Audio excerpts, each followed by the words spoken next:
আমি, মা, দাদা ৩ জন মিলে আমরা চলে যাচ্ছি শপিং করতে। আর এসেছি হচ্ছে বরাবরের মতো স্টাইল বাজারের রামতলায়। মলের ভেতরে গিয়ে দেখলাম খুব একটা ভালো কালেকশন আমি পাইনি, কারণ পুজোর জন্য কখনোই শপিং করিনি স্টাইল বাজার থেকেই প্রথমবার। আগে একবার একটা আউটলেটে করেছিলাম, সেটা গড়িয়াতে।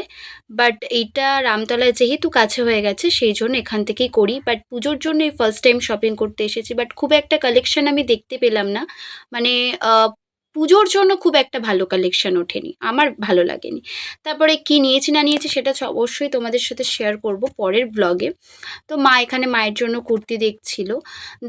তারপর এখান থেকে ওয়াইপস নিয়ে নিয়েছি, যেহেতু অফারে ছিল। ওয়াইপসটা আমার দরকার নাচের প্রোগ্রামের জন্য। তারপর মা এখান থেকে থালা প্লেট কিছু একটা নিয়ে নিয়েছিল, কারণ সবটাই অফারে পাচ্ছিলাম। তো মলে যখনই আসি তো একটা দিদির কাছে আসি, এই দিদিটা ভীষণ ভালো। তারপর ওখান থেকে বেরিয়ে কিছু খাওয়া দাওয়া করে বাড়ি চলে আসলাম। তো আজকের মিল ব্লগটা এখানেই, টাটা।